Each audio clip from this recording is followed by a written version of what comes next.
Abordons maintenant cette autre question du projet, cette autre question qui a l'air presque idiote. Un projet, pourquoi faire ? On a un projet, voilà, pourquoi faire ? C'est pour atteindre ceci, pour gagner cela, pour résoudre tel problème, voilà. Mais il ne suffit pas de formuler de manière évasive ce pourquoi faire pour y répondre vraiment. Un système, quel qu'il soit, a besoin d'une finalité pour fonctionner. Voilà. La finalité, c'est ce qui organise, c'est ce qui permet à un système de s'organiser. S'il y a un gros paquet de ressources, on peut imaginer un aimant ou un fil conducteur. Et puis, il y a une soupe de ressources tout autour. Voilà. Mais l'aimant, il va amener une structure, il va amener un quelque chose, il va polariser les choses, et les choses vont pouvoir commencer à s'organiser autour de cette polarisation. Voilà. Ça, c'est un petit peu l'image d'une finalité. Un fil rouge, il va permettre d'organiser les choses. Une colonne vertébrale, elle va permettre d'articuler les choses autour. C'est difficile d'avoir des gestes avec quelle que soit la musculature qu'on puisse avoir dans les bras, quelle que soit la souplesse qu'on puisse avoir dans les doigts, ça sera difficile d'avoir un geste si ce bras n'est pas articulé à une colonne vertébrale et donc articulé à tout le reste. Voilà, on a besoin de quelque chose d'organisateur. Et le premier principe organisateur d'un système, quel qu'il soit, une équipe, une entreprise, une institution, un pays, une famille, un couple et autres, c'est sa finalité. Voilà, ça c'est le premier principe organisateur. Ce n'est pas un principe ésotérique du tout, c'est comment un système peut se doter d'une représentation d'un quelque chose de global à atteindre, au nom de quoi le reste peut s'organiser, au nom et autour de quoi le reste peut s'organiser. Donc on a besoin de passer un moment à définir, à discuter, quand c'est collectif, de cette finalité. Et cette finalité, elle va se retrouver à travers une petite phrase. C'est un projet pour. Quelle est la raison d'être de ce projet ? Un projet pour. C'est un projet pour redonner de l'estime aux salariés ou aux jeunes dont on s'occupe. Voilà. Ou c'est un projet pour retrouver du calme dans le voisinage. Ou c'est un projet pour faire en sorte qu'un étudiant retourne en cours, que les étudiants décrocheurs puissent retourner en cours. Ou c'est un projet pour, etc. Voilà. On a besoin d'une phrase comme celle-là et qu'elle soit claire, qu'elle soit facile à garder à l'esprit, parce que c'est elle l'horizon. Et c'est dans cette direction-là que le reste va pouvoir s'organiser plus facilement. Voilà, c'est le principe organisateur, c'est ça qui va être porteur. Ça ne suffira pas à faire un projet, mais un projet sans ça, c'est un projet, ce n'est pas un projet. Et à nouveau, je reviens sur cette question, mais socialement, beaucoup de choses sociétales, ne fonctionnent pas ou plus parce que cette finalité a été perdue. Certaines institutions traversent des crises existentielles. Oui, les institutions aussi traversent des crises existentielles parce que les finalités ont été perdues. Elles ont été perdues, peu importe les événements, on peut trouver des raisons, on peut trouver des coupables, mais les finalités ont été perdues. Ce qui est plus intéressant, c'est de regarder comment on pourrait redéfinir ces finalités. Parfois, ne serait-ce qu'en les reformulant, en les disant à nouveau, en les réaffirmant. Il ne s'agit pas d'affirmer les choses pour que ça soit suffisant pour mobiliser les gens, mais au moins, si une phrase est claire, voilà, notre institution, elle sert à ça. Notre PME, elle sert à ça. Notre équipe, elle vise ça. Voilà. Et la raison d'être de notre famille, c'est de pouvoir partager, nous tenir les coudes et de partager des voyages, de grandir ensemble, ou de donner un cadre équilibrant à nos enfants. Voilà. On va avoir une phrase qui, elle, va condenser la raison d'être de ce projet, de ce système. Voilà. C'est un choix délibéré. Quand ce n'est pas un choix délibéré, parfois il y a une finalité, mais si elle n'est pas clairement assumée, alors ça risque de poser quelques soucis. Par exemple, il existe des organisations, je pense à 2 organisations. L'une dans laquelle il y avait un projet d'organisation, c'est une petite structure d'insertion. Mais derrière, le président de cette organisation-là avait une finalité très très différente. Pour lui, c'était pouvoir reprendre le pouvoir, se débarrasser de certaines personnes de cette organisation, de cette association, pour pouvoir transformer cette association en un jouet politique qui allait le placer dans sa région. Politiquement, ça allait lui être très utile. Voilà. Donc la finalité du porteur réel du projet était très différente de celle qui était formulée.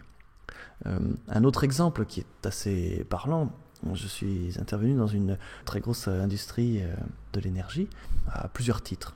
Mais une fois, sur une action, il y avait une équipe de cadres qui avait à eux seuls la responsabilité de l'informatique, de l'essentiel de cette multinationale. C'était des cadres d'un haut niveau, qui gagnaient bien leur vie, etc., mais qui vivaient très très très mal, vraiment très mal. On était à l'approche de gens qui allaient se taper dessus, et peut-être même une personne ou deux qui présentait un risque de suicide. Voilà, donc on était vraiment arrivé très loin. Et la finalité du travail, c'était de résoudre la situation pour qu'ils puissent à nouveau retravailler d'une manière efficace, humainement acceptable, etc. Ça, c'était la finalité officielle. Et c'était celle qui était inscrite sur le contrat qui était demandé. En fait, la finalité réelle était différente. Donc la finalité réelle n'était pas du tout assumée, elle était cachée derrière. Il y avait un très gros actionnaire qui, lui, avait un très gros intérêt vis-à-vis d'autres actionnaires pour prendre le pouvoir, pour avoir plus de parts, pour différentes choses. Lui, il souhaitait faire en sorte que le projet, que l'équipe, le service informatique de cette multinationale ne fonctionne pas. Parce que si elle ne fonctionnait pas, alors s'il montrait qu'elle ne fonctionnait pas, alors ça lui donnerait le prétexte rêvé pour tout délocaliser en Inde et donc faire des économies de coûts, un certain nombre de choses, et puis se débarrasser d'un certain nombre de contraintes diverses, variées, voilà, du droit du travail, mais pas uniquement ça, il y avait beaucoup d'autres choses, voilà, le fait de se débarrasser de ces équipes européennes et d'aller tout délocaliser en Inde. Voilà, pour lui, c'était un énorme enjeu stratégique, mais pour son propre pouvoir et pour ses propres finances. Voilà. Et la finalité, elle était de faire en sorte que cette équipe ne marche pas. Il y avait une finalité derrière. Et donc il avait balancé un haut cadre anglais dans une équipe essentiellement française à Paris, avec une mission particulière pour cet anglais, voilà, une lettre de mission. Et si cet anglais déroulait cette lettre de mission, ça ne pouvait que mettre tout le monde en porte-à-faux et que créer du conflit. Voilà, donc c'était vraiment super programmé pour que ça se déroule le plus mal possible. Tout a été super bien fait. Voilà. Donc, quand on s'aperçoit qu'il y a une finalité comme ça derrière qui n'est pas assumée, qui n'est pas clairement définie, évidemment c'est difficile de dire aux gens voilà, ma finalité c'est que vous tapiez dessus, qu'il y en ait un ou deux qui se suicident de façon à pouvoir délocaliser en Inde votre service après vous avoir licencié, et après vous avoir demandé évidemment d'avoir pré-licencié toute votre équipe. Voilà, c'est difficile à formuler ce genre de choses, donc en général on ne les formule pas, mais ça existe vraiment très souvent.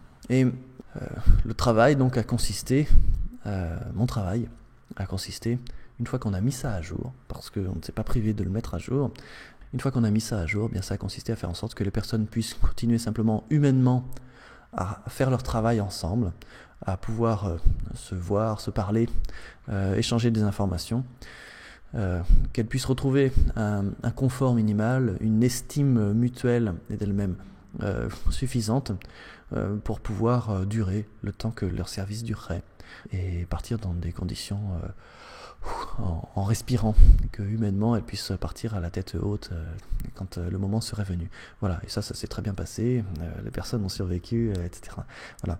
Mais c'est frustrant de faire ce genre d'action quand on sait qu'en fait les vrais objectifs officiels étaient inatteignables parce qu'ils étaient la branche à laquelle devait s'accrocher était sciée d'avance. Voilà, donc ça c'est pour illustrer qu'une finalité d'un système a vraiment besoin d'être clairement assumée. À quoi ça sert de faire des systèmes, des projets, s'ils ne font pas avancer les choses, s'ils ne contribuent pas à quelque chose, s'ils n'apportent pas quelque chose de mieux aux personnes? Alors peut-être des personnes me répondront que si, ça sert à plein de choses. Voilà. Pour ce qui me concerne, je n'arrive pas à trouver les moyens d'y mettre de l'énergie.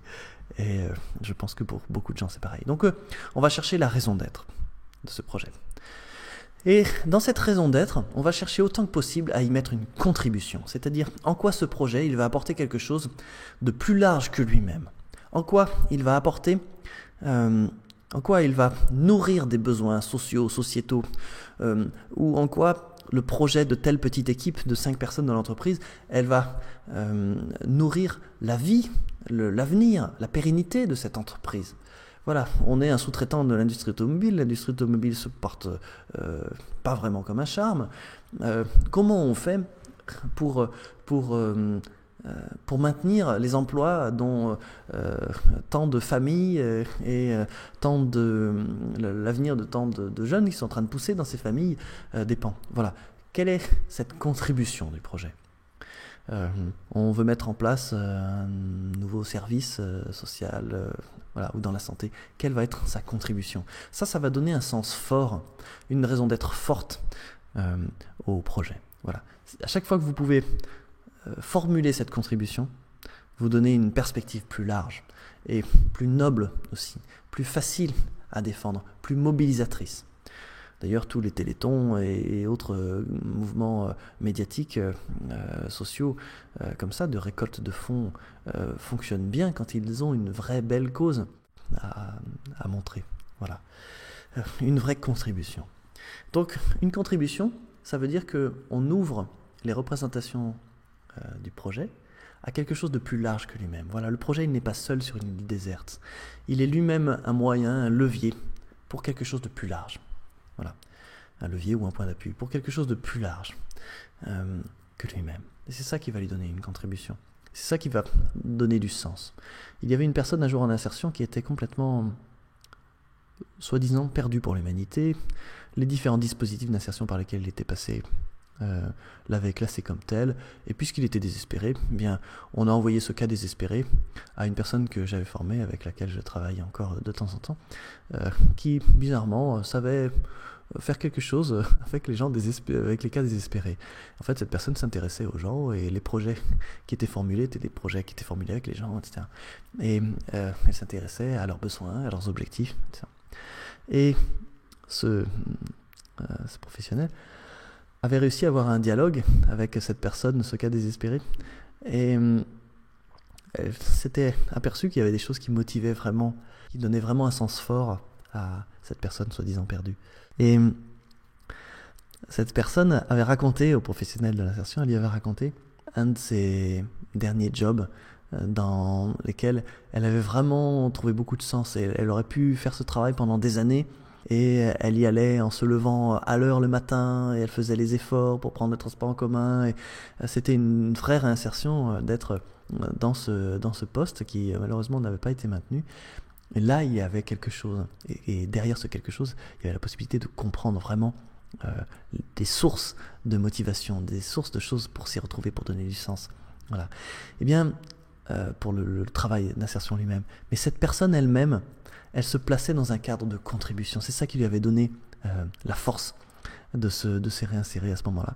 Elle faisait une petite tâche dans une usine, une petite tâche a priori ingrate, c'était de mettre des seringues en boîte.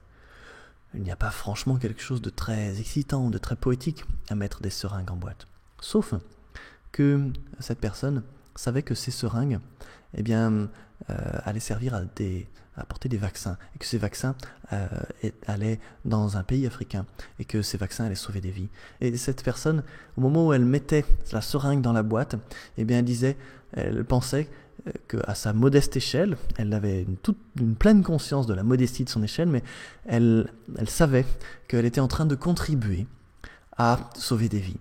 Et donc, même si elle savait que sa part était toute petite là-dedans, c'était ce qu'on appelle la part du colibri, même si sa part était toute petite là-dedans, au moins elle faisait sa part, et cette part avait beaucoup de sens. Donc c'était plus large qu'elle-même.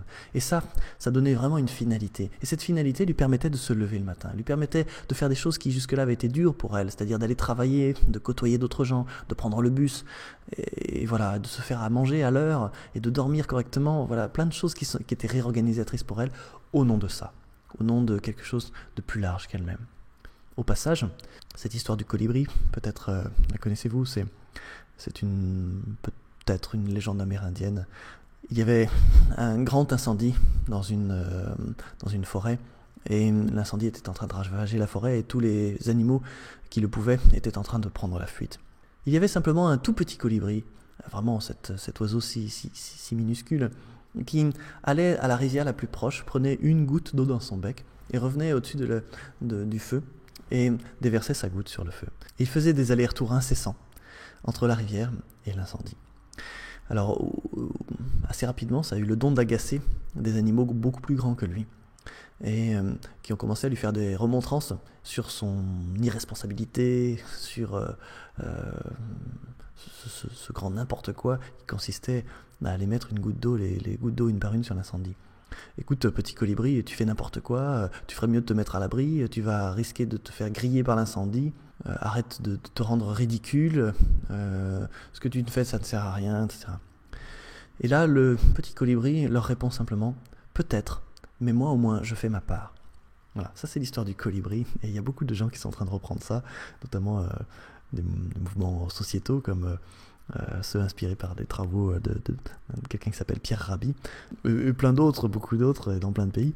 Il y a plein de choses qui sont des choses qui ont l'air d'être des petites contributions, mais ce sont des contributions quand même. Et ce sont des contributions au nom de quelque chose de plus large que le projet lui-même. Donc si vous arrivez à trouver une contribution plus large que le projet lui-même, alors vous lui donnez une finalité forte qui sera très organisatrice, qui sera très mobilisatrice. Si des vedettes du cinéma ou de la chanson qui viennent sur le Téléthon disent on vient se faire un coup de pub, on va pas gagner grand chose mais on se fait un coup de pub pour être à nouveau présent devant les caméras, pour montrer qu'on est des gens bien, qu'on a du cœur, etc., ils vont récolter rien du tout. S'ils disent vous savez il y a beaucoup de gens qui meurent de telle maladie et nous ça nous touche et on veut utiliser notre notoriété pour mobiliser les gens, pour récolter des fonds, pour aider à financer la recherche qui va sauver cet enfant que vous voyez en photo, etc. Ça, c'est mobilisateur. Voilà. Parce que là, il y a quelque chose de plus large quand même.